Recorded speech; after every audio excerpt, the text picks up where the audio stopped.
नुसत्या उत्साहाने निवडणुका लढवता येत नाहीत असं राज ठाकरे यांनी म्हटलंय। मनसे अध्यक्ष राज ठाकरे यांचा विदर्भ दौरा सुरू असून आज राज ठाकरे अकोला जिल्ह्यात दाखल होताच कार्यकर्त्यांकडून त्यांचे जोरदार स्वागत करण्यात आले।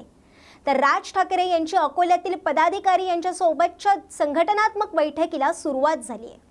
यावेळी नुसत्या उत्साहाने निवडणुका लढवता येत नाहीत, मी तुमचा उत्साह प्रेम समजू शकतो असे म्हणत राज ठाकरे यांनी पदाधिकारी सोडून इतर कोणीही सभागृहात थांबणार नाही अशी सूचना केली आहे।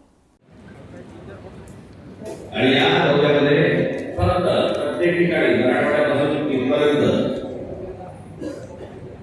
पक्षाचे प्रमुख पदाधिकारी आहेत,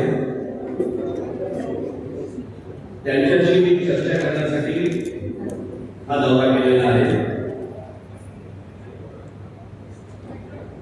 ती संघटनात्मक काही गोष्टी बरोबर चालल्या की नाही, ती चुकीच्या चालल्या आहेत याची शहानिशा करण्यासाठीचा म्हणून माझा हा दौरा आहे। जे पक्षाचे प्रमुख पदाधिकारी आहेत म्हणजे जिल्हाध्यक्ष, हे बोलतो हे लक्षात ठेवा, जिल्हाध्यक्ष, उपजिल्हाध्यक्ष,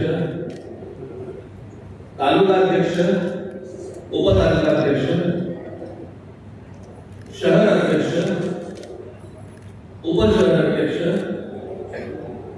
आणि या शहरामधल्या आपल्या शहरामधले फक्त शाखाध्यक्ष, तसंच पक्षाच्या इतर ज्या निधी आहेत,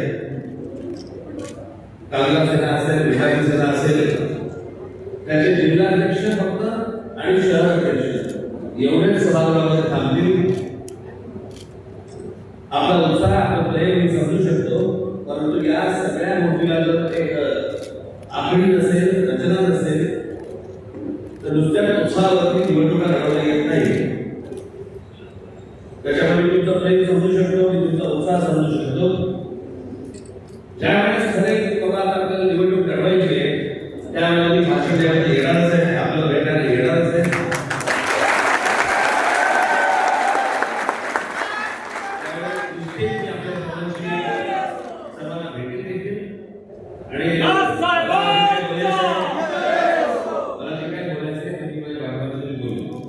तोपर्यंत आपण सर्वांनी जेवढी लोक सांगितली तेवढीच सभागृहामध्ये बसतील, इथे असलेल्या पोलीस अधिकारी यांना आपण सर्वांनी सहकार्य करावं आणि